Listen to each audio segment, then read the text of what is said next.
football, and then any other sports per se? Just football. Baseball. Okay. Fantasy?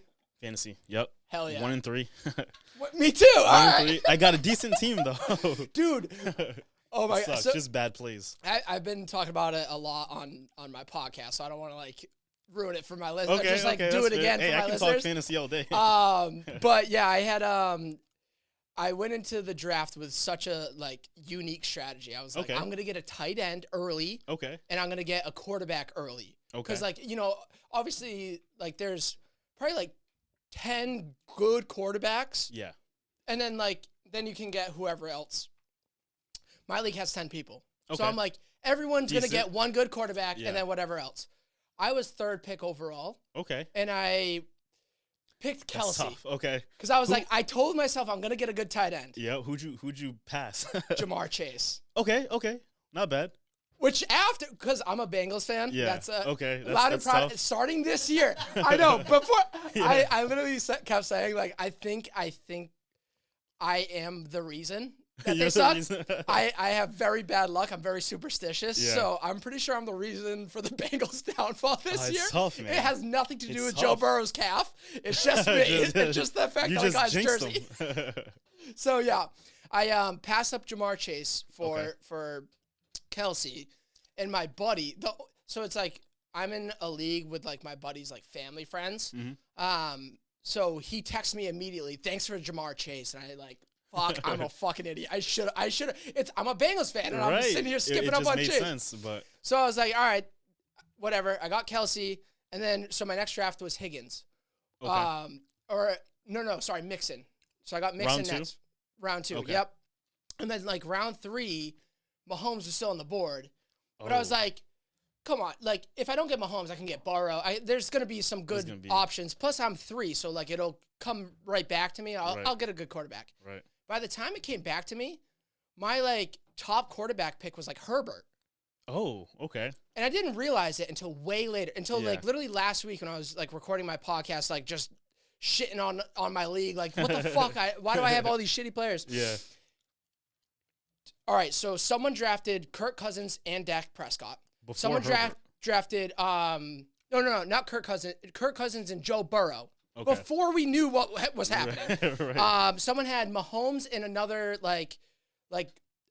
top quarterback. Maybe Josh Allen probably went. Yeah, Josh Allen was there, but like 4 people picked 2 quarterbacks like back to back. Yeah. I'm like, there's plenty to go around. 2? Yeah. Okay. It was like crazy. So like I ended up with like Justin Fields. It was what it was. Yeah. I traded someone for Dak Prescott, so I had Justin Fields on my bench. Last week, Fields goes off. Did you bench him last week? Yes. Yeah. I started Prescott. Got me. They won 38-3 over the Patriots. Yeah. Guess how many points Prescott got? What did he get, like 11? 14. 14. Okay. When your team blows out the other team, why you get 4? Dude, I was crying. And then Fields is sitting there with 25 on my bench. I'm like, oh, okay, the 1 week your bench. Yeah. Dak got benched for Russell Wilson. In my league, on my team. Oh, yeah, see, I started him because I picked Burrow. He was my quarterback. Oh, he lost me 2 weeks. Yeah. He lost me 2 weeks, and I'm like, he's going to – they were like, oh, Burrow's going to pop off against Tennessee. And, like, the fantasy analysts on ESPN, I love him and I hate him. Yeah. Sometimes I'm like, I'm not going to listen to this. But I'm like, I don't trust Burrow against Tennessee. I can't do it. No. Wilson against the Broncos. They won against – no, they won against the Rams. They lost to Tennessee. Yeah, I think it was like 20-something to 3. That was the bad one. It was rough, man. Was that Sunday? Sunday was against the Titans? Yeah. Titans went crazy on him, and it's like... That's right. This is a team that was just in the Super Bowl. I think the calf injury actually does affect that whole... Because as a Bengals fan, like, I was like... I've never really been a fan of teams. I've never really been a fan of sports. This is, like, one of the first times in, like... I think like 2015 to about 2018, I was pretty deep into soccer, and I had like a couple of teams, but it was like they're all in Europe, so I don't really like care that much about them. Like I can watch the games and I can watch the games, so I'm not getting up in the morning to watch, whatever player, or whatever team. Right. But football, like this is my 3rd year playing fantasy, so I was like, I actually want to like have a fantasy, be into this. I'm getting more into just football in general. Okay. And then I was like, last year, I was kind of rooting for the Bengals because when I was a kid, my Madden 05 team was the Bengals. Okay. Just because I like the colors. I like Tigers and I like the colors, whatever.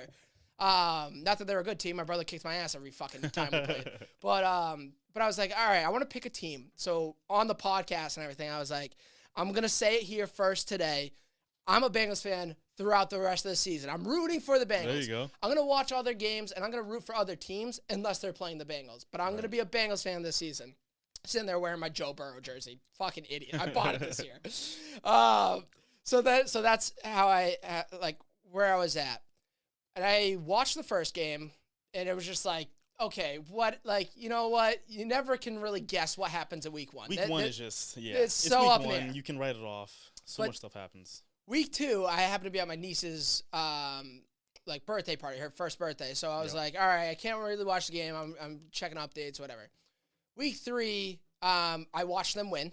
And I'm like, all right, cool. All right. It wasn't a fun win. It wasn't pretty. We made it through. And then last week, I was actually watching some of the Dolphins game in the beginning because I was here, and that's what my brother wanted to put on. Yep. So then when I got home, I watched the second half, and I actually got to see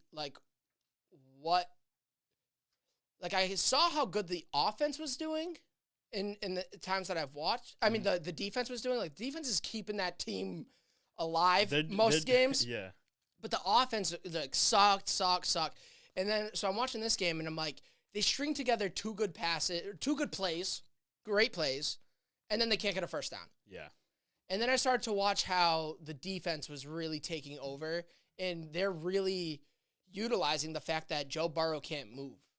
He has to stay in the pocket. So you just slam the pocket, and then, if he doesn't get a pass off in time, he's sacked. And his lack of mobility is now I don't trust them winning many games this season because unless they just let him rest, let him recover, and I think they might have a chance in late season to make a comeback. They're 1-3 right now. Yeah. Rest Burrow. Who's your guys' backup? That I don't know. I'm the biggest fan this year. Okay, fair. I'm still learning the players other than the fantasy ones. I think Burrow has the lowest yards per completion right now. They just lost T. Higgins. Right. Jamar's gonna get double teamed. Oh, T. Higgins, my other. That's right. Yeah, my other wide receiver. So I'm in a good spot. It's a rough year. Yeah. First year for fantasy. It's all right. Yeah, I know. I'm like, all right, I'm a Bengals fan. I'm gonna draft a bunch of Bengals players for my fantasy team. Last year, that would have been a great bet. Right.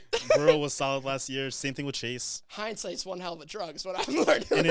And in fantasy, you're gonna realize every year is gonna be different. Yeah. You're gonna how your team does is gonna determine how you feel the rest of the week. Yes. Yeah. Oh, I know, dude. Yeah. I'm wondering why I've been I really have been off, and I don't know what's been going on. And you know what? Maybe it's this Bengals cancer put out into my reality because my car got robbed. Oh shit! Yeah, that it's broken into. Yeah. It broken into, and then all the shit from my glove box and center console and stuff was tossed all over my front seats, and I'm like, oh shit! What the? And my girlfriend parks right in front of me. Mm-hmm. She leaves to work 30 minutes before I do. And I'm kind of just waking up, getting up, about to head into the shower, and I hear her go, what the fuck? And I'm like, huh? And I start to walk outside towards her, and she's like, I think someone was in my car last night. And I'm like, what the hell? And I go into her car, and she's a very if she uses something, she puts it away. Yeah. And I'm looking, I'm like, well, maybe you just, I don't know, just were kind of tired, you just figured you'd do it in the morning. I'm like, it's not like you, but it could have happened. And then there was one thing, her trash, she has a little trash can next to her driver's side that was on her passenger seat. And I'm like, wait a minute. No, you wouldn't have done that. So I'm like, maybe I should check my car and go walking over. Oh, fuck. Was it unlocked? Yeah. And all my shit everywhere, all over the front seats. And the crazy shit was, we both were like, is anything taken? No. They didn't take anything. Nothing. Nothing was taken at all. Okay. Nothing. Not a single thing. Until my girlfriend called me today. She's like, I think they did take something. I'm like, what? My pack of gum. She's like, I haven't reached for my pack of gum. I was like, I'd be pissed. She's like, that's so sucky. all day. This was Monday morning. I'm like realizing this.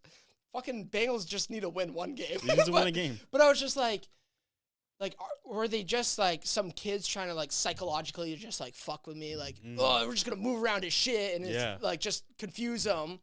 And then so I started going on Reddit and looking into like what could have what could this have been? And I did see some like reports that were like, essentially they're only looking for like phones, weapons, or like just small or cash, like things that are small enough to pocket or put in a backpack and run. Because anything else, like even like one of the people on Reddit like posted like I had a dash cam that they didn't take. Okay. And the comment below was like, the dash cam probably wasn't taken because it's like supply and demand. They can pawn it, but like the pawn's not going to give them a lot of money. Right. And anything that they're carrying on their person, if they do get caught, it's like risk reward. It's like, is $100 for a dash cam worth like a year in prison? Possibly. So like, but like a phone that they could get like $500 for might be worth it for them. Right. So that's why they'll only take the things that are like quick, easy, can get in and out. And then like, if they got caught, they're not going to serve a big penalty. Right. But last time my car got broken into was, so my first car was a 2005 Hyundai Accent, right? Got it for $500. Didn't have automatic windows. So I had to like, it was one of those. Yeah. Didn't have automatic doors. So I had to lock everyone individually. Yeah. Sucked. So I remember I just got so tired of locking everything individually. I'm like, fuck it, I'll just leave. Wait, you had to lock the doors individually? Like, oh yeah. So it wasn't just one lock on one? No, it didn't have that. So I had to do that. One day I'm just gonna leave it unlocked. Yeah. I didn't feel like locking it, and sure enough, that's the night my car gets broken into. Yeah. And I used to have like those external GPSs. This was before like iPhone was fully advanced. Like Garmin's. It was the Garmin. It was a nice Garmin too. My dad got it for me. Probably worth more than your car. It's probably worth more than the car actually. Yeah. I go outside and I'm like, oh. Yeah. I see the door open. I see papers flying out. Like they took. It was the only thing of value in the car. Right. They took it. My dad was like, "Did you lock it?" And I was like, "Yeah." It's like totally locked. I'm pretty sure I locked it. I did not lock it. I hope you're not watching. But yeah, that sucked. Yeah. Ever since then, I was like, yeah. But I kind of wish they took something of value for the one reason where it's like the rest of the day I just feel creepy. Like someone was just in my space. For no reason. Yeah. There's no reason. Like, they just touched all my things. They know things about me now because, like, I have personal things in my car that, like, I need access to every once in a while. Like, now they know that about that car. Like, whoever drives that car has that stuff. Like, I don't know. It's just, like, they were in my personal space. So it's more of the like, creepy feeling that I felt for the rest of the day. Yeah. It's a violation. But yes, that's the fucking word that I've been trying to think of since Monday. But I was violated. I couldn't think of it. You were, absolutely. No, it was a weird feeling. But literally that on my way home from work that day, stopped at Best Buy, bought a Ring camera. There you go. That's actually like that's why I had, sorry, not super professional at this studio, but I had to step away as soon as you got here to like call my dad. Yeah. Because he's heading to the apartment to help my girlfriend install the Ring camera because awesome. I want it immediately, ASAP.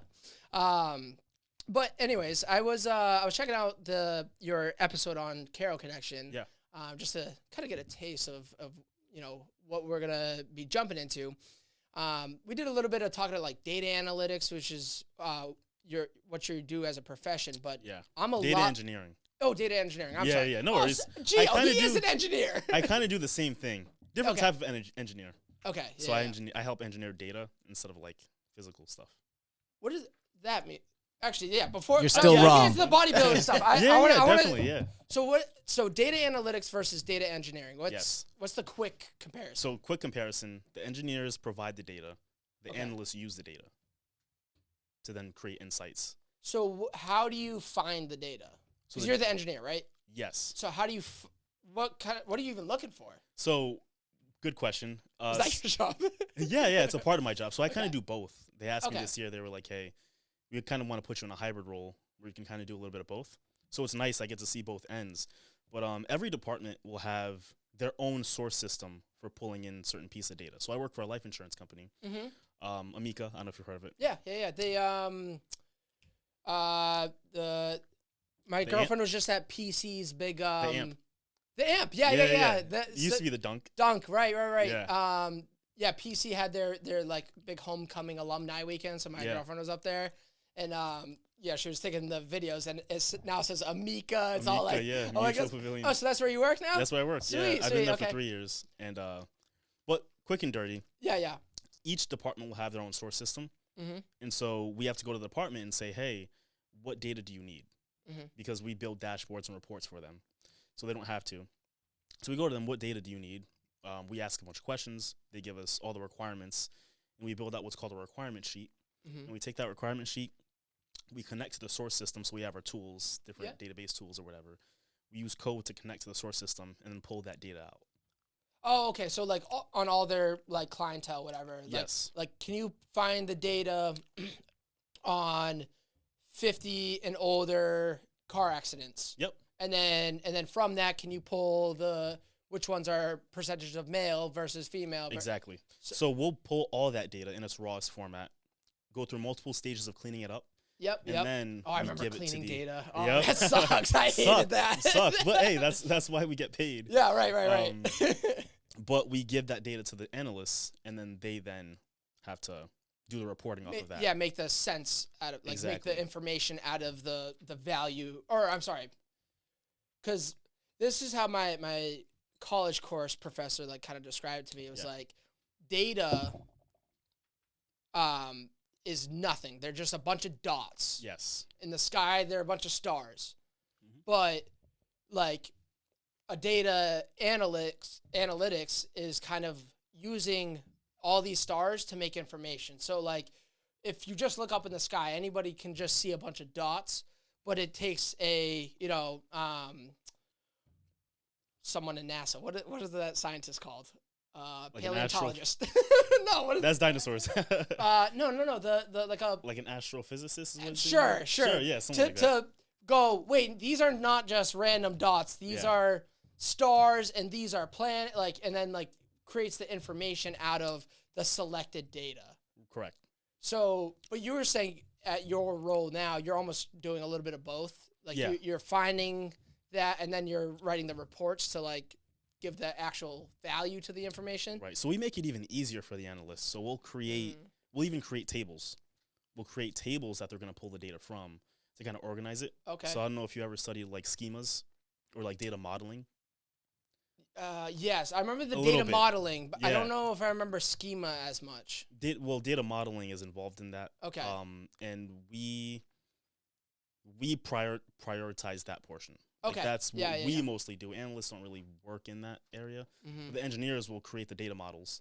And the model essentially defines what the data is. Right. So these fields belong to this kind of meta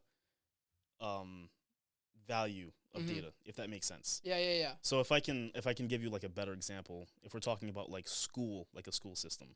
Right. We'll have teachers, we'll have students, and we'll have to categorize all of that into a house, what's connected to this house, here's a different house, what's connected to that, and then here's that. So we kind of break everything down.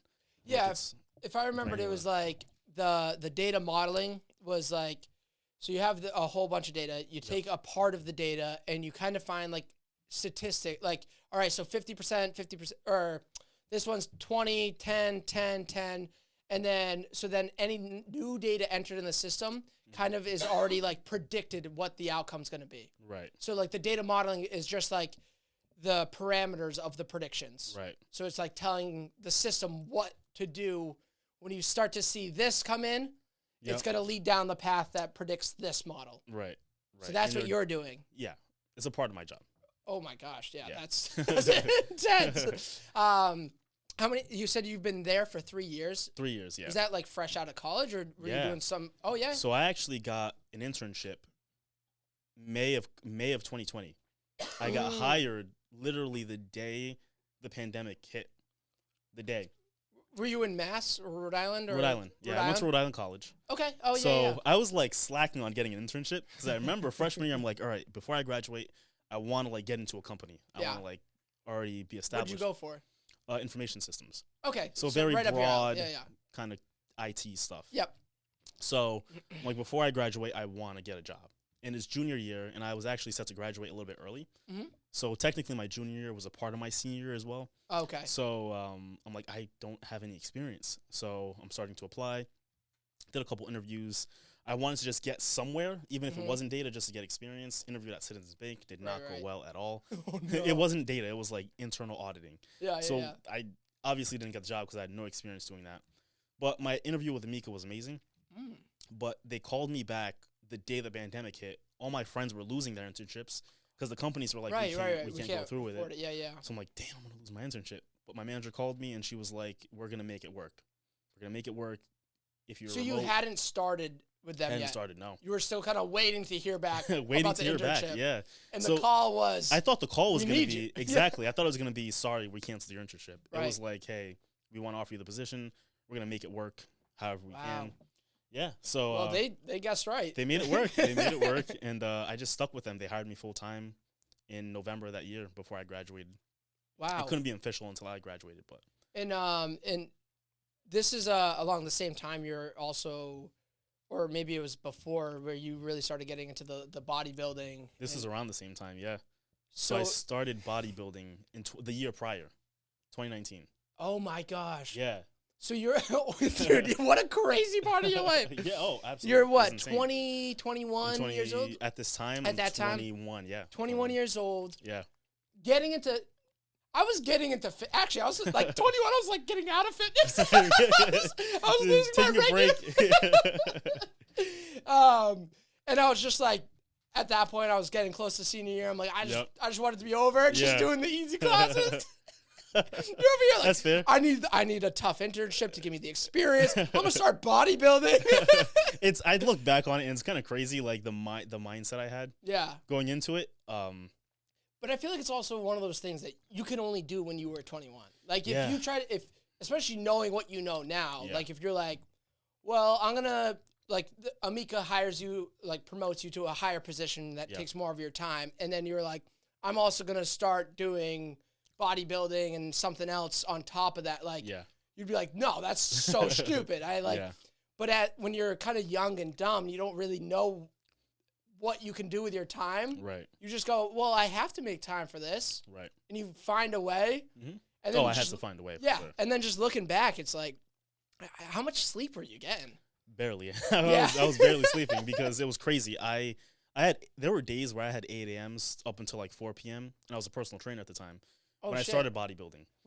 So you kind of like working part-time personal trainer? Yeah. So bodybuilding? Yes. And a full-time student? Yes. Full-time student probably taking 6 courses because like you said you were going to graduate 4 to early. 5, yeah. I was taking summer courses too, so two in the summer. Oh, okay. Session 1, and that's session how 2. you were able to like graduate. That's how early? I was able to. Yeah. I started like right away because I didn't have to pay a lot of tuition. Mm-hmm. I was getting decent scholarship money because Rick gets federally funded scholarships. Oh, right. So freshman year I didn't get much, but after that point I got enough to be able to cover the cost of tuition because I went to Rick, not too expensive, right? And I was a commuter. So I'm like, I'm just not going to live on campus when I live 15 minutes away. Yeah. So I saved so much money doing that. Yeah. So whatever I was saving from not having to pay tuition, I was putting into summer courses. 'Cause I'm like, quicker I can get out of here. Right. The better. Yeah. The quicker you can start getting the experience and building from there. Right. And was it weird working in this, like, because one of the things about like an internship or my first job even out of college was like, it was really important that part of my experience was like being in an office with a bunch of people that had been in this. At the time I was working for like a central admin in a school district. Okay. And I'm like, so it was valuable to see how like the interworkings, like if a principal walked into the office, like how that person talks to that principal or versus like a teacher walks in and like kind of learning some of the weird dynamics of the office where it was a huge building block to my like learning experience that like by the end of my tenure at that position, like I adapted and got pretty good. I could kind of find my own groove in that office, but if I was dropped into like working remotely in this industry, like I could get better at the the job requirements, like what's on paper, like you need to do this and this. But there's so many other parts of that job that you weren't taught. How was that like experience, like starting in the pandemic? It was a bit difficult, to be honest with you. Yeah. Because you're kind of thrown in the water. No shit. Because like you download all the software, you get the onboarding process going. Now I'm just sitting at home, and everybody that I'm supposed to look towards for guidance is busy. All the time. All the time. It's more so like, I'll get back to you when I can, instead of being able to just pop in their office real quick. And that's a huge part. Like I had my mentor, so I could be like, I don't know what I'm supposed to do. All right, Karen, what am I supposed to do if the student doesn't fit at this bus stop or whatever? Like, and then she just come over. Oh yeah, just switch them to this bus, and boom, you're good. Yeah. And like I can tell when you're not busy. Like I see you walking in with your food. I can ask you a quick question. So like you're working remote, and I'm sure there's kind of like regular like Zoom meetings or whatever you have, but like regular ones. But to schedule like a one-on-one with your mentor or someone that you can't even find who you go to, like necessarily. I had to basically. Well, we had my main manager. She was like the president of the department. Okay.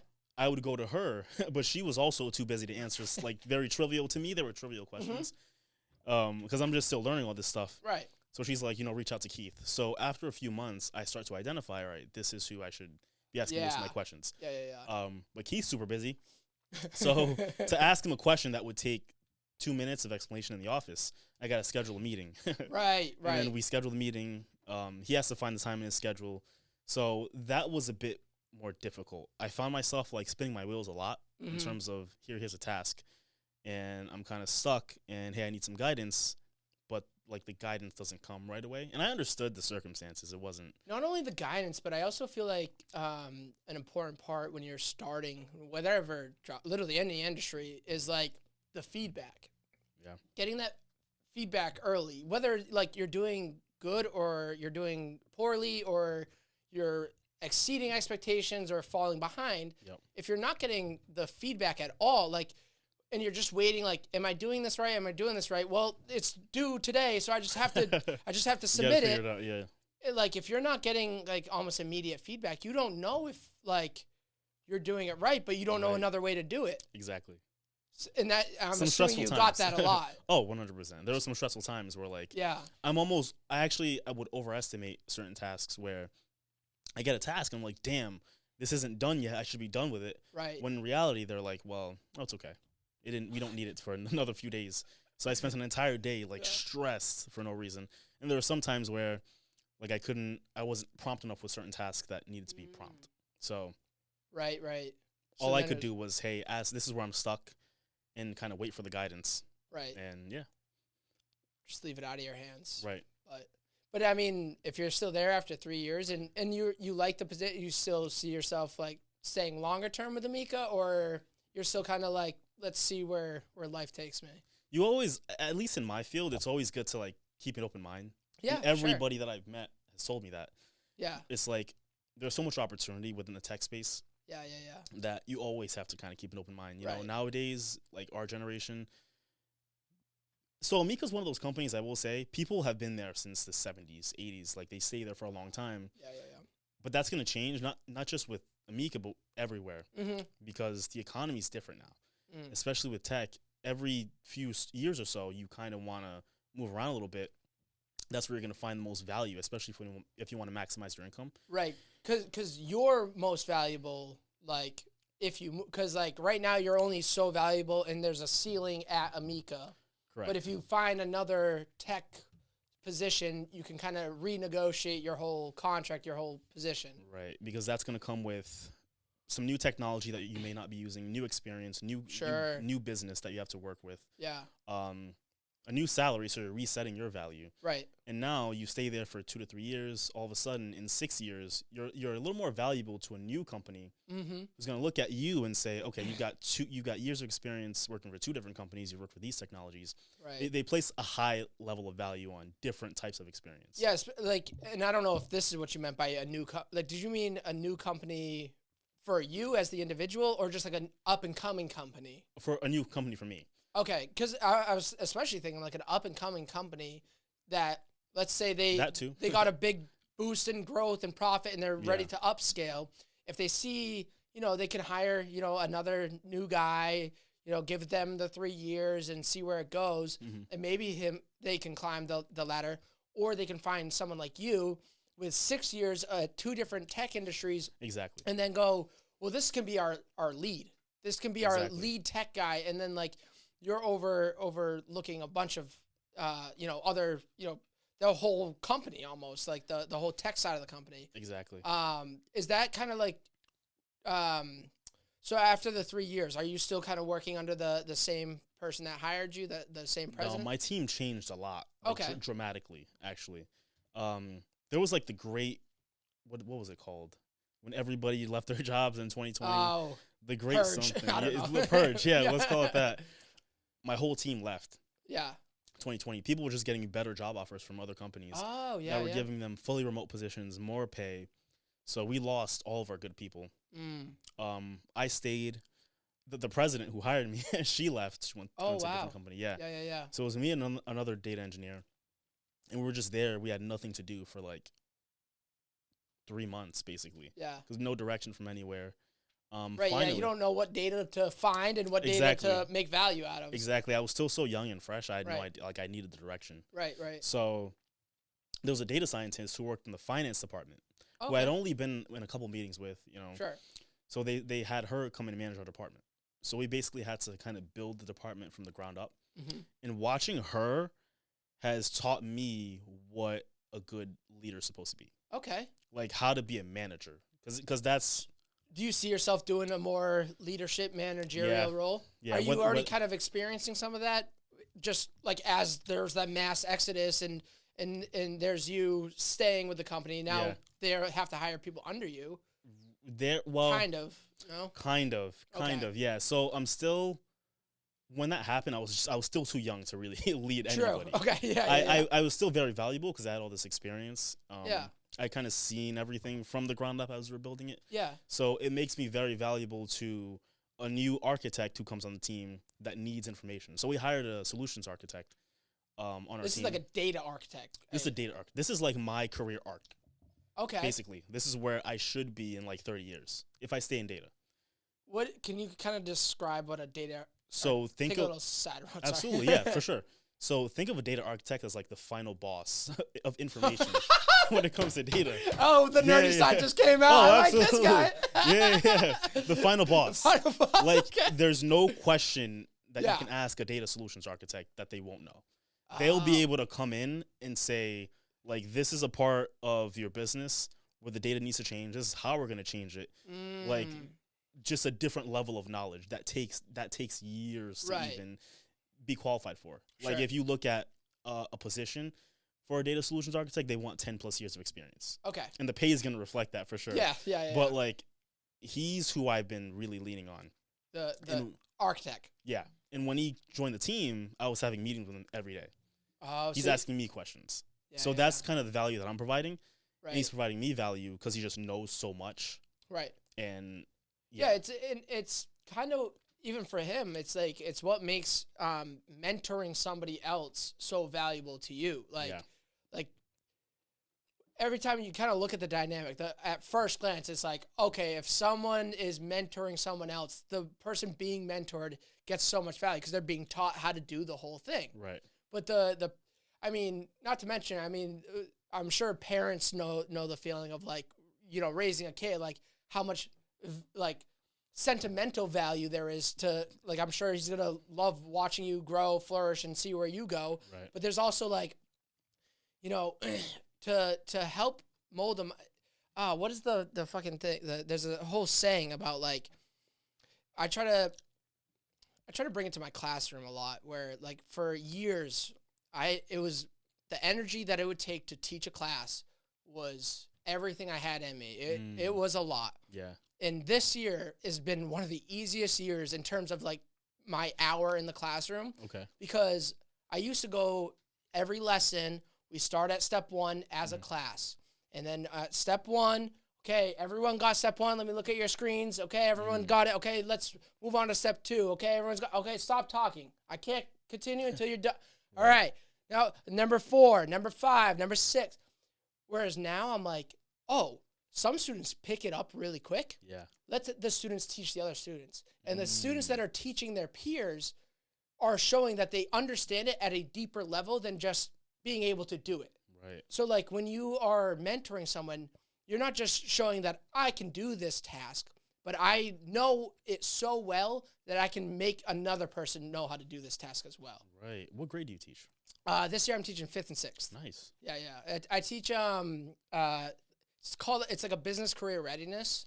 But the main structure of the class is like Google Docs, Google Sheets, Google Slides. Like It's called Foundation. So I give them the tools that they can use in 7th, 8th, and then especially in high school when they take those like their first finance class or something, like they have to know where to put the data in a Google Sheet and not make Google Slides with images sliding across the screen if they're trying to do taxes. But yeah, I didn't realize how much easier like it is for me, which allows me to like kind of just watch the classroom and see when, all right, there's a student that's trying to teach this other student, and this student is getting shut off because he's just like, I see it on your screen, I can't get, and I can just walk over and like just help the one student. And then every other student is passing and getting, completing all the assignments just as easily as when I used to teach it on the board and have to use extra energy just to shut kids up and move along and like, fight kids that are like just trying to be disruptive or funny and make their classmates laugh. It's like, you can still make your classmates laugh. Just make sure you get the work done. Gio, you had... I was saying physically, he fought them. I've never lost a fight. No. They're small. Have you ever heard how many 5th graders do you think you could beat up? At one time? Yeah, at one time. An average size 5th grader, I think I could take like 4 or 5 of them. They're getting big now. Okay, let's. There are some big 5th graders out there. You'd be surprised. At the beginning of the year, they're still 4th graders. Have you seen? There was this high school football kid with a mustache. She was 12. Some of those anomalies. Yeah. I can take one of those. One. I can't. No, I can't even take one. I've seen some kids that I can't take. Let's transition away from some of the boring nerd talk and go into some of the fun nerd talk. Perfect. What's the last final boss that you beat? The last final boss that I beat. Yeah, like what game? What was one of the last big story mode games like that? Last big story mode game I played was GTA.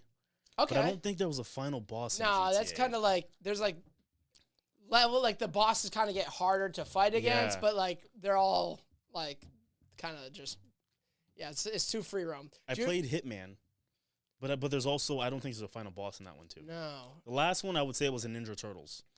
On the Game Boy, the little Game Boy, the Game Boy Micro. I remember that. No way. Yeah, dude. I had a burgundy and gold one. That Game Boy Micro is like, what is the Fever Dreams? Yeah, dude. Like, I remember the commercial, something about the commercial, like just the end part where it's like they showed what it was, and I was like, I always wanted one, but never got one. You never got a Micro? Dude, my cousin growing up lived across the street, and like me and my brother would always get like, we were big into Pokemon, so I would get Ruby, he would get Sapphire, and then like I got Leaf Green, he got Fire Red. Like, so me and him always had the games. My cousin would always like get both games, and then he was the one who had the GameCube with the mount that goes on the bottom that lets you play Game Boy Advance games, and it had the links and all, like had all of the equipment. Every time there was a new thing.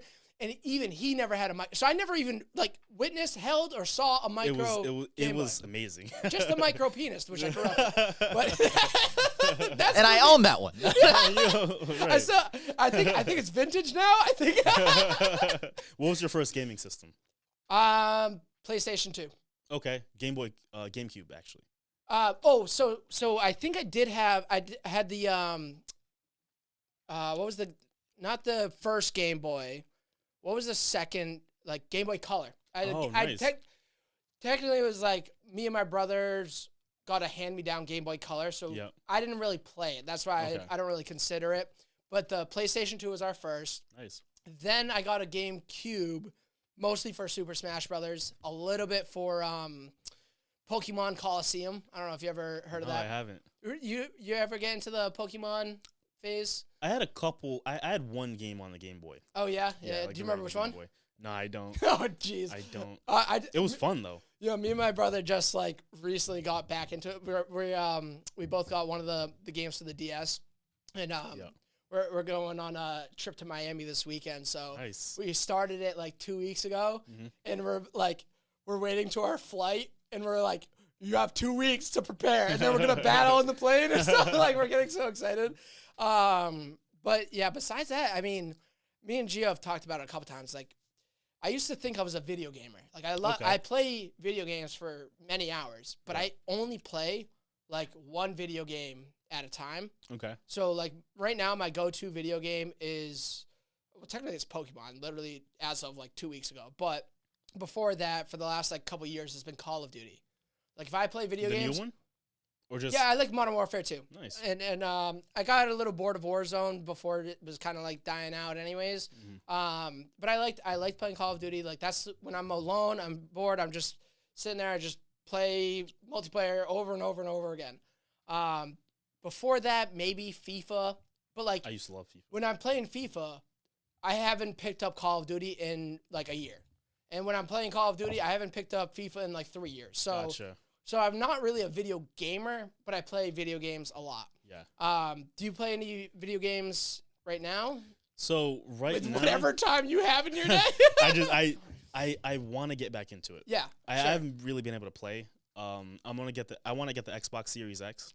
I've always been an Xbox kid. Yeah. Yep. Always been an Xbox. Oh, so after PlayStation 2, my brother got the Xbox 360 a couple years later. I also had the 360. And we stayed with I've been Xbox ever since. The 360 changed the game. Yes. Yeah, it did. 100%. Sorry, I cut you off. Oh, no worries. Yeah, I had the 360. I had the Xbox One. Yep. Then I stopped because I used to play Madden a lot. Madden was like my go-to. Madden, FIFA. I love sports games. Yeah, so Madden, FIFA, NBA Live when it was good. When you play the sport games, are you what is it called with the cards and the like? It's my team. Is it my team? I thought my team was 2K. It's my team. Okay. For Ultimate Team is fantasy. Ultimate Team. You're right. Is FIFA. Madden. FIFA and Madden both have Ultimate Team. Yeah. You're right. Yeah. So that's the game. I used to love Ultimate Team. I used to play franchise mode too. That's what I loved on FIFA. Love franchise mode, yeah. Especially FIFA, because like all the international players, all the leagues, and I don't know what Madden was like, but like the potential. I loved how like you could get a player and like get their potential up. So like you have even like the first year Mbappe was like in the FIFA, his like potential was like a 72, and then like literally the next year, he started at like a 75 and his potential was like a 95. It was like you just would get hit, like you'd buy all the players when they're super young because like, you know, Real Madrid doesn't know that their potential skyrockets. So you have the best 11. So you did play a lot of the Ultimate Teams. Loved Ultimate Team. Madden 17 was the last really good Madden for me. Okay. FIFA, I think I stopped playing around 16. Yeah, I was 16, 17. I think I lost interest in soccer overall, to be honest with you. And I got more into football. Loved Ultimate Team. Madden 18, hated it. Okay. Madden 19, hated it. Which one was the one that was called Madden 25? That was Madden 14. Technically 14. Yeah. Madden 25. That one was great. That one was good. 17 was the last good Madden for me. After that, I just stopped playing. Oh, I got so mad because I'm like, yeah. This is the same game. Right. Same game. It's actually getting worse. You pay $60 to get the same exact. I've been boycotting Madden since 17. Oh shit! I've been boycotting it. Yeah, I'm like, I'm not gonna play it. Why would I play a shittier game? Right. I'll just play. Do you 17. still play 17 from time to time? No, I think my Xbox One just broke. Oh no! It's broken. Yeah, so I'm trying to get back into gaming. Okay. GTA 5 I got. Okay. Yeah. I play the shit out of that. The new one's supposed to come out. Like 6 is soon. Yeah, I will play that. Yeah. I got into GTA at GTA 3. Actually. Oh, what did I play? I played that on the PSP. PSP, I had 2 of those. Dude, that was way before its time. They were sick. Yeah, it was definitely before its time. Yeah, because then like the PSP was literally what the Nintendo Switch is now. Right. But like, it was way. It had no business being that good back then. Yeah, and the game, I feel like the games the PSP had, like Grand Theft Auto is like not supposed to be played like this. Yeah. And it was the best way to play Grand Theft Auto. Way better than like, it did. And then what was it, like Up Square down, square. That was the jetpack one? There was also one that was just like, depending on if you use square, triangle, circle, or X, you would get like a set of weapons.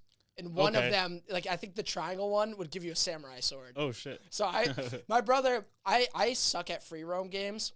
So my brother would beat the story mode. Usually I'd watch him. I love like Skyrim and Grand Theft Auto and Red Dead Redemption. Yeah. I used to love watching people play before Twitch stream was a thing. Oh, I used to like own the game. Same. I used to own the game, just put it on the TV, Yeah. call my buddy over, and be like, hey, you want to play some Skyrim? He's like, that's Yeah. a one player. I'm like, come over, play some Skyrim on my TV. Because I love the story, so cool. I just suck at video games. But then once they like get all the characters, have enough money, I just roll around samurai swords, just chopping up people. So what do you do in like at least the last time you played Grand Theft Auto? Do you do like those servers, like you're going on the play servers? online. Yeah. Yeah, so they kept that going for a really long time. I think they stopped it last year. Oh wow, But, wow. Online was fun, but it was also infuriating. Yeah. Because you're playing with people. They just start killing you for no reason. I just get in the lobby, I'm already getting shot. You piss somebody off. Yeah. They're flying at you with a jet. It's fun, but I had wild. to do it in doses, yeah. Yeah. That's why I love the ones the custom servers where people like literally just role play as cops, and then like you can be in their server, and then the mod comes up, pulls you over. Right. Those are fun. Like those are cool. But to finally transition into what I've been really hoping to talk to you about is with the bodybuilding stuff. You were talking with Jared about it, how in 2023, which is the wildest thing, you had a gut feeling that long form content has a place and people are looking for it. Yes. And you were saying how what's the name of your channel? Just Large Koffi. Large Koffi. Large Koffi. Where you saw bodybuilding stuff, but it was more like a lot of like personal training or just like tips and like how to be a bodybuilder, but not like the documentary style stuff that you liked. Yeah. And then on YouTube, like, I mean, TikTok, like, changed the whole game. Everything's like I've been really like contemplating the past like couple months, like, what am I doing with this this podcast? I tell myself, I remind myself, like, it's for me. Like, I'm just putting it out there for me. Right. I want to be consistent and get it out all the time. But like, I know that no random person is gonna scroll, see one of my thumbnails, go, oh, an hour. I'm not going to give an hour a chance or whatever. So I started kind of creating some more like short form, like reaction stuff, just to kind of like build a little bit of a fan base if I can. And hopefully that will translate to the longer form. But when you were talking to Jared, you were not just like confident, but like speaking from experience that like the long form content is working and people are enjoying it. Yeah. And I even saw some of the longer videos that you put out with like thousands and thousands of views. Yeah, my longest videos on YouTube are my most successful. Wow. Yeah, it's crazy. And when you look at the analytics, are they successful also in like retention? Like, yes, you got good retention numbers too? So the retention comes from the quality of the documentary. Sure. So I always start out with, or I've gotten better at this. Okay. I try to start out with a hook. Not a hook, but a really dope intro. Yeah. That will get you wanting to watch more. Yeah, you want to hear the story. So you throw the title of a story almost as your hook. Right, exactly. And I'll do like very cinematic intros, and I'll have like music in the background. I have some kind of audio playing. Like, I've gotten better at kind of formulating a really good intro. Yeah. Because that's key. Most people will. How long is that intro usually?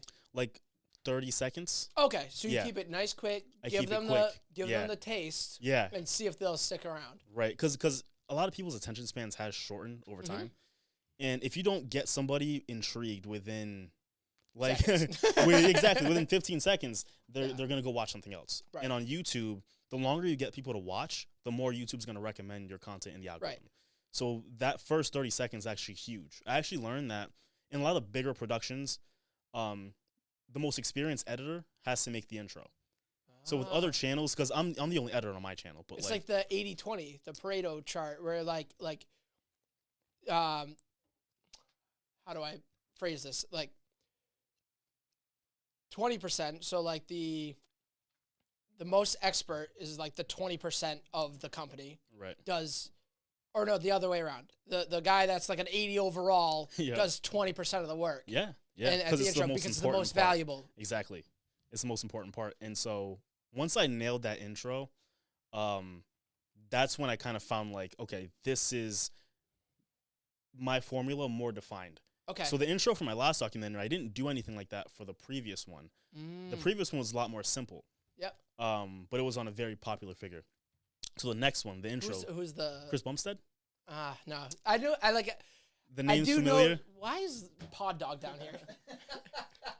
I hope you're okay with dogs. Oh, I love dogs. But so, yeah. I recognize some like when I scrolled through your YouTube page, I was like the thumbnails. I'm like, definitely have seen. You've seen that who's guy. the big black guy with the like one braid going down? Kai Green. That guy. You've seen him somewhere. I've seen him a million times. Yeah. Never knew. I just learned his name. Yeah, so. yeah, of course. Okay, so you did the one on the more popular one before you really established this intro idea. Yeah, and I remember my first YouTube video. Okay. It was a documentary, 45 minutes on like one of my favorite bodybuilders from the 80s. And one of the first comments was like, "Hey man, good video, but this isn't going to gain any traction. It's just too long. People don't want to watch videos that long on bodybuilding." Yeah. And I saw that, and it's discouraging when you have 8 subscribers and you're just growing. But I'm like, I don't know, because I like bodybuilding and I love documentaries. So there has to be more people out there like me. So I just stayed consistent. Yeah. I kept doing it, and I went through a lot of different phases as a content creator. Yeah. Because you're not growing fast as you want. So you start doing different stuff. Dude, you're tackling my literal, like, I've been in a funk, and, like, you're saying the things that, like, are explaining my funk right now. Like, I just took this, like, literally in October. It's October 3rd today. And October 1st, I relaunched this whole, like, reaction channel level thing, and they're not getting any view. Like, they're getting 7 views, 5 views. On YouTube? Dude, on YouTube. And on the short, like, I'm okay with, like, the podcast not getting a lot of views, not getting a lot, like, I know what that is, but, like, these reactions, like, I'm tagging them. YouTube really Shorts?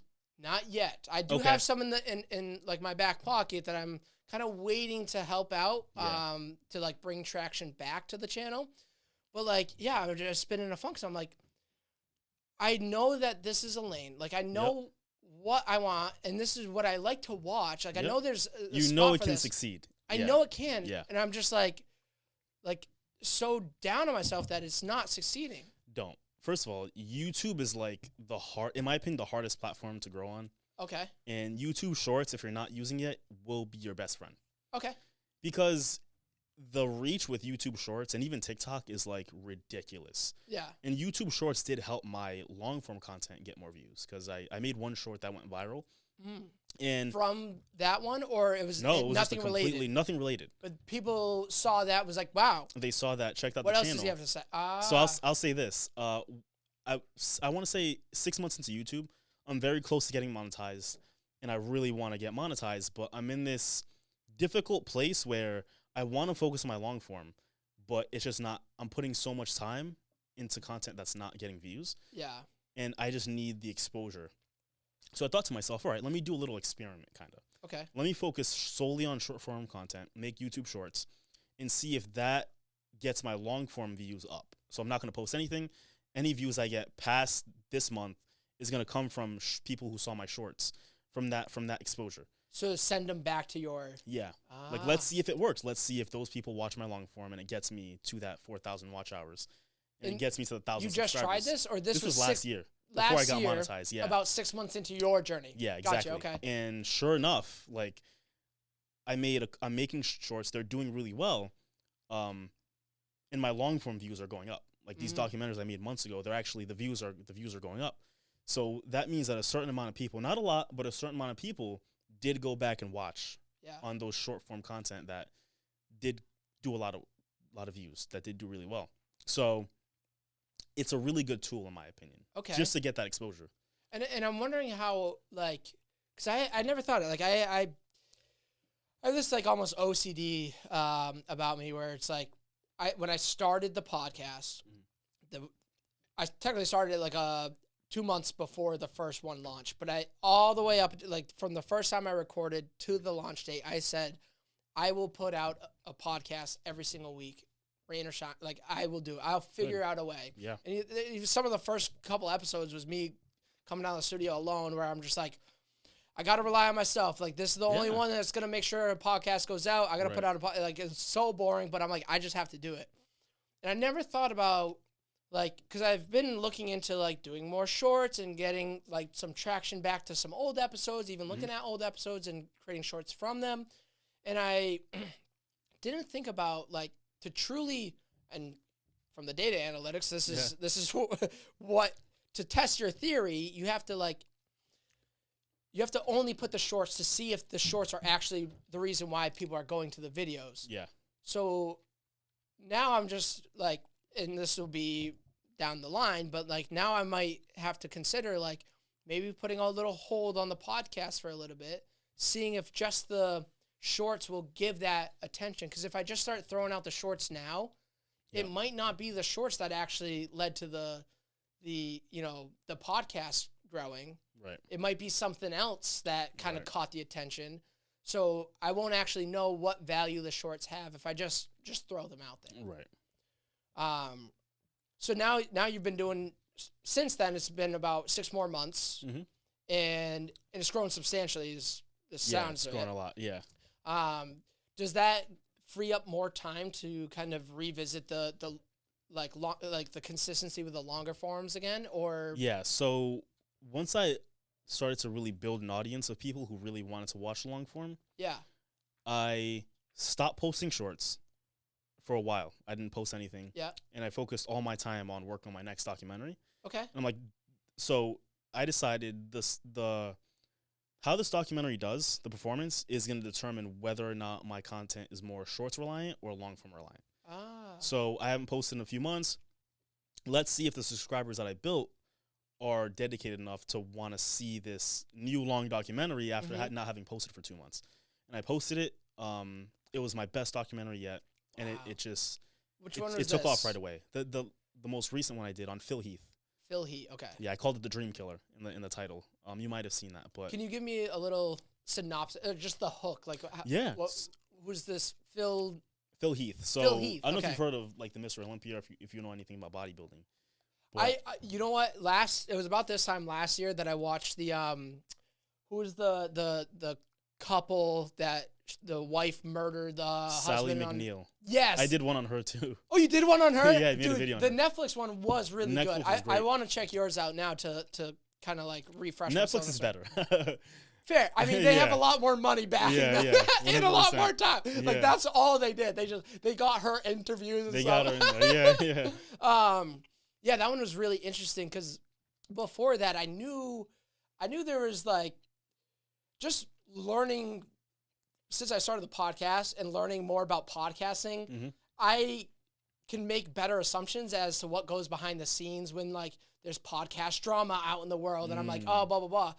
So I knew that there existed some type of drama and like, corruption and this and that in the bodybuilding scene, but I have no idea what it was. Right. I got a taste of that from that Sally McNeil one, but not necessarily celery.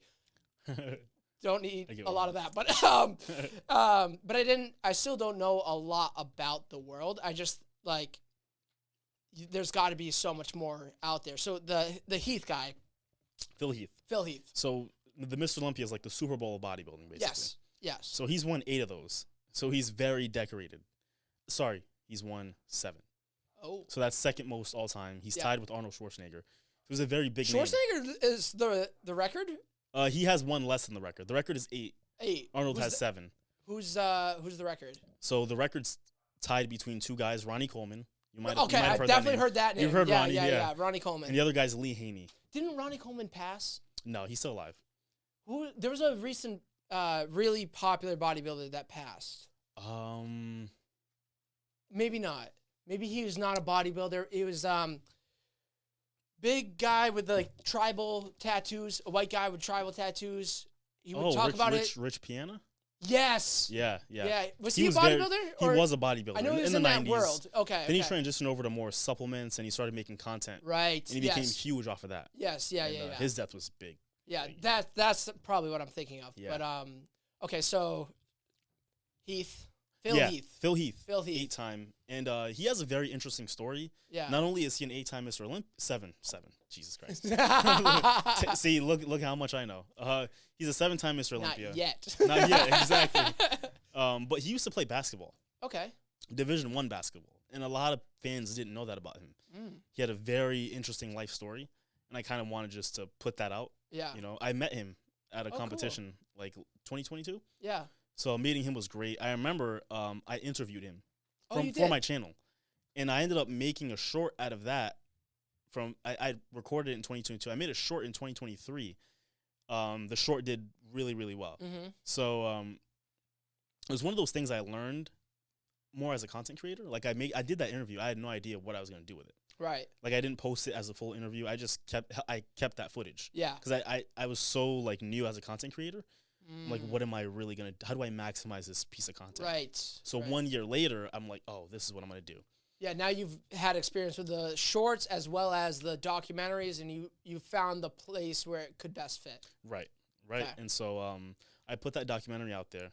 And is that when you finally aired the interview that you had with him? Yeah, I put the interview in the documentary. Yeah. Yeah. Sweet. And then I also, I made a short out of the interview itself. Okay. Because he was talking about a bodybuilder who he thought would win the next Olympia. Yeah. And the guy ended up winning. So I'm like, oh, this would be a great little short that I can make out of that. Did you post it right after the guy won? I posted it after the guy won. And did you show in the documentary that it was timestamped, like he called it? He basically, yeah. Give him credit. Yeah, Sweet, dude. He called this. And, you know, I posted that in a documentary, did a little vlog about that, like going to the show. Because I did a vlog for it. Cool. So that documentary took off like right away. Immediately. And right now it's sitting at like, I think 400,000 views. Sure. But I hadn't posted anything in like 3 months. Just I was focused solely on that. And the documentary still did really well after not posting for a while because I got the audience who wants to watch that content. The content comes out, they watch it.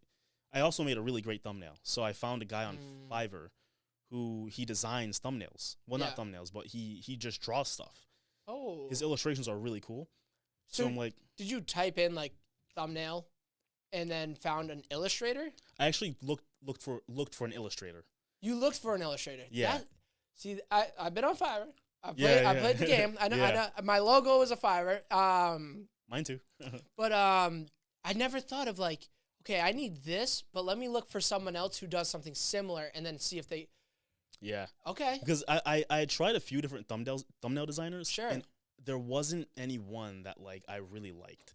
And I feel like a lot of when I go on Fiverr to look at thumbnails or some of the other stuff that I've looked up, for, it's like they just copy, slightly adjust, send it out. Like it's very cookie cutter, and it like the thumbnail they create for you looks like everybody else's thumbnail who does similar content. Right. So, like, going into the Illustrator avenue gave you... Game changer. Yeah. Because not a lot of people have those types of thumbnails that are, like, really detailed illustrations. Because I... Was this the one with... The bald guy. Bald guy in the middle? Yes. And then there's, like, something behind him. It's blurred. Blurry behind him. Okay. Pictures of him blurred. Okay, yes, I know. Yeah. I know the thumbnail. So that was an illustration done by an artist I found on Fiverr. And at that point, prior to that, like, I didn't like the thumbnail designers I was working with. I'm just going to do this myself. I'm going to get Adobe Express. I'm going to create my own thumbnails. But I'm like, what can I do to kind of set my thumbnails apart, make it different, where there's nothing else on YouTube that really looks like this? Yeah. And this guy's illustrations were so detailed, and I'm like, it's different enough that you can tell it's an illustration, and it just pops out at you. Yeah. So I'm going to get that illustrated. I'm going to put that illustration in the thumbnail and then do the rest. Oh. And that's what I did for my last documentary. And that thumbnail, I think, really helped the video take off. Yeah. When you do see a good thumbnail, I mean, you at least, so a good thumbnail will make you read the title. Yeah. And if the combo will make it click. That's it. And then if, like you said, the most important part is that intro. Right. So now if you got them to click. Yep. You have that good 15 seconds. Yep. you got them for the 45 minutes or whatever, the hour that you want to put them in for, which like, you know, it makes me like already want to start doing that, like figuring out the way to like fix this podcast. Once and you find that get that formula, it's like, oh shit, now I just have to like stick to this and find ways to improve on it. Right. Because my last documentary, that was the first documentary I had that was great thumbnail, great title, great intro, and great content it was 2 hours and 30 minutes. Yeah. There are people commenting like, I watched this whole thing. This was great. Wow. So for this next one I'm working on, it's like, let me replicate that. Okay. So you have this bodybuilder like documentary niche on YouTube. You clearly haven't skipped a gym day, and God knows how long. Do you still like work towards competitions, or you just So I compete in powerlifting now. Oh, it's powerlifting. I do powerlifting. Yeah. So I'm taking a break from the bodybuilding. Do you think you might return, or I would, just not professionally. I wouldn't pursue a professional career, to be honest. But you're still like going to the Super Bowl and going to Mr. Olympia, or like if you got tickets to the next, Mr. Olympia, you would go 100%. Right. You're still in that world. Definitely. You're just not the competitor in that world. Right. I'm the content creator. Who makes content about the competitors now. So when we started, we were talking a little bit, well, besides the football stuff, but we were talking with your time in tech and bouncing from things from like tech industry to tech industry as the years progress. Is there any future that you see yourself doing, just like this content and just being like a Mr. Olympia or just like a bodybuilding journalists and full time? So I want to expand into doing powerlifting as well. Yeah. And then also cover influencers. Okay. So eventually I want to cover most of like the entire fitness industry as well. Because I think that opens up Are more those the three like main, or is there any? So it's like bodybuilders, powerlifters, influencers. Yep. That's like really the three main. Yeah. Yeah. Do you think you're going to do like documentary style on like the influencers and on the powerlifters? Yeah, because that's also kind of missing. Yeah. Like you don't really see that. The really long form documentary on these popular influencers. People will make short videos on them, but nothing detailed. And that's like my world of it. Like and like I said, I really liked the Sally McNeil one. Like that was a really cool documentary because I got to see behind a world that's not my niche. Right. Like, and I think those are the like with the podcasting, I mean, a part of like building this thing is to talk to people like you that have interests in worlds that I would never even open up. I would like Gio, since like we've, gotten together, like has, even before he was, we were working together, like was showing me anime and stuff. And like, I just experienced anime, and now like, I don't watch half the shows that he's like, dude, he was literally just telling me about 3 or 4, but every single one he's told me about, I'm like, that is so fucking cool. Like, I love the anime world. I love learning about like these different characters and just having like a small little understanding of that world. Love learning about the bodybuilder world, but you don't get that in the short form content when like people are just like the influencers are just telling you about their diets and what to do or workouts to do. And the bodybuilders are like, it's just the showcase, and yes, it looks amazing. Like this is a work of art, the way people can shape their bodies. Yeah. And the powerlifters, like I can watch a clip of a guy throwing a huge boulder over, the bar, and that's amazing. But like, there's way more to that world, and I like the people that explain the world behind what the average person sees. Right. Like even like that's why I think the Kelsey's podcast does so well. It's like they're not just talking about football week by week, and they're talking about like just their life, and like and even a lot of the great podcasts. I mean, Rogan's the number one.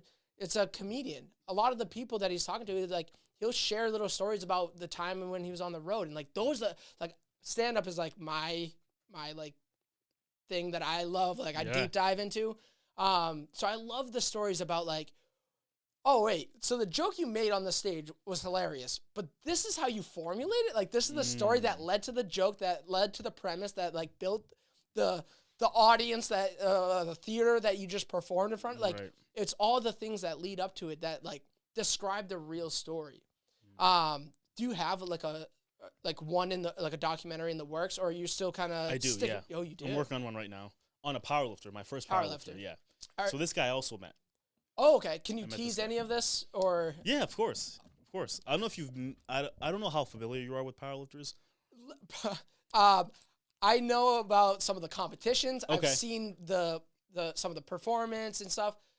I don't know about like what goes into the training or any of that stuff. Like the behind the scenes, like what I was just talking about. I don't know much about the behind the scenes. Okay, so this guy's name is Russ Swole. Okay. And legal last name is Swole? No, that's like his that's his Instagram name, his social media name. Sure. Russ Swole. This guy, he really brought swag to powerlifting. Okay. 'Cause there's always been a very like bland sport, very basic. And this guy kind of came in, started posting on social media, and he would like start lifting in J's, like really cool shorts. He started his own little clothing brand. He would wear like a Cuban link chain lifting. So he brought this swag to powerlifting that like hadn't been seen in any other sport. He brought this personality, and any person that has a big personality, you'd think McGregor, you think Deion Sanders back in the day. Very similarly, they bring McGregor so many eyes. Yeah, brought up the UFC, like because the UFC was a very like great to watch, good competitive sport. Right. But it wasn't like I didn't even know about the UFC, and then McGregor comes along. And now I could talk to any guy down the street, and they go, "Oh, I know enough about the UFC. I know what you're talking about." Exactly. So think the Conor McGregor of like powerlifting, sure, just not as brazen.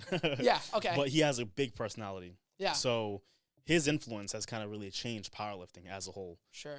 He opened up a gym in Houston. I went to that gym, checked it out. Oh yeah. It's become like this destination spot for a lot of people. So he's one of the bigger known. He's actually not the best powerlifter in the world. Right. He's the best in his weight class. Well, yeah. But I mean, you could say the same thing about McGregor. Sure, he had his prominence during his peak. Right. But even like leading up to his prominence, I don't think he was undefeated. And you look at Khabib. I think he had one loss. Khabib was way better throughout his tenure in the UFC than McGregor ever was. Yeah. But McGregor brought the name or brought the attention. Man. He brought so personality is a huge part of for everybody too, because like. Not only is Russ Swole giving eyes on him, but he's bringing attention to the sport. He is. The more attention you have in the sport, the more money can go into the sport. 100%. The more like realistic the idea of like that being your full-time career. Like you can like inspire young children, like high schoolers that really they love football. They're really competitive, but they're never the quarterback. They're never the running back or the wide receiver, but they're really good. They're really athletic. Well, now they see that and they go, well, that's an option. Exactly. He used to play football too. Perfect. So like you see his influence everywhere. Yeah. Like he was wearing tank tops and these shorts and Jordans, and everybody started doing that.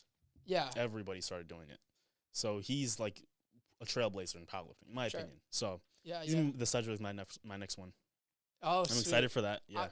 Do we have kind of like a expected timeline on this one or? Probably like a couple weeks. Oh wow, so short. 3 weeks maybe. Yeah.